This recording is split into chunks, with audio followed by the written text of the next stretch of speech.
Here's problem 430.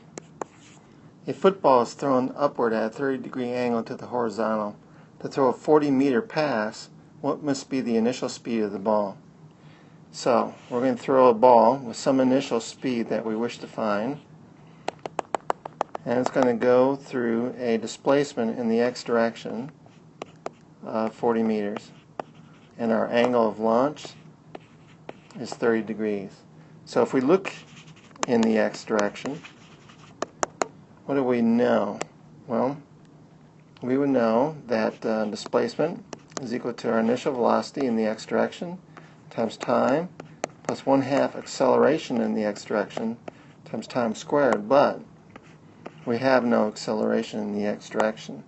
So this is going to be our initial velocity in the x direction, which is v0 cosine theta times time, and that should be equal to 40. So, and theta is 30 degrees, so t is going to equal 40 divided by the cosine of 30 times 1 over v0.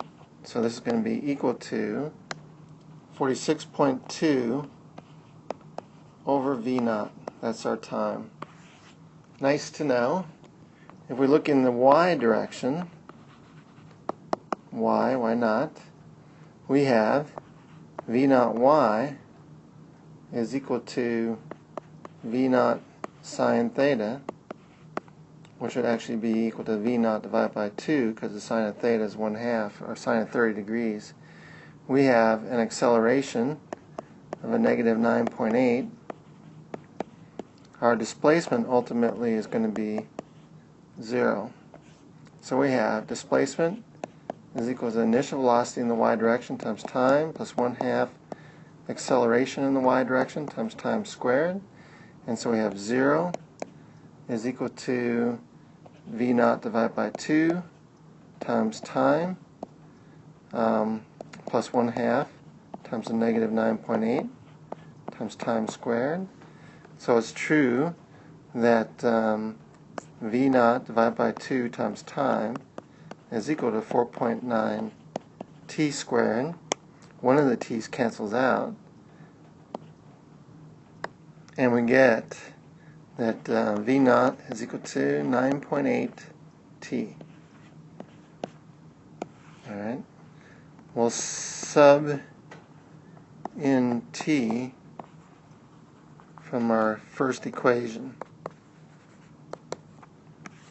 So we're going to have now v0 is equal to 9.8 times t, which is 46.2 divided by v0. So we have v0 squared is 9.8 times 46.2, or v0 is equal to 9.8 times 46.2, all that square root. 21.3 meters per second. So that is our launch speed, 21.3 meters per second.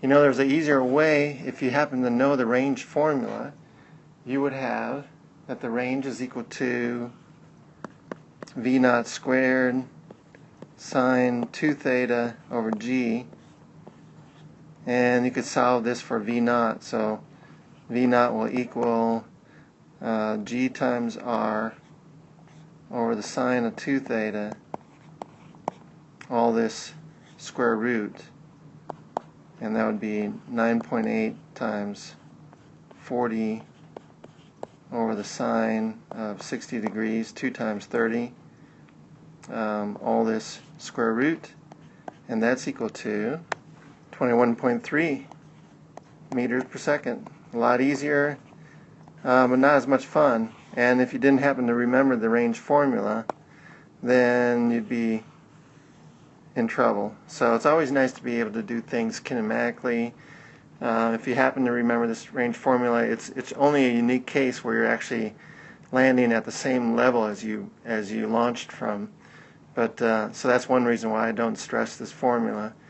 But it's good to use if you just happen to be lucky.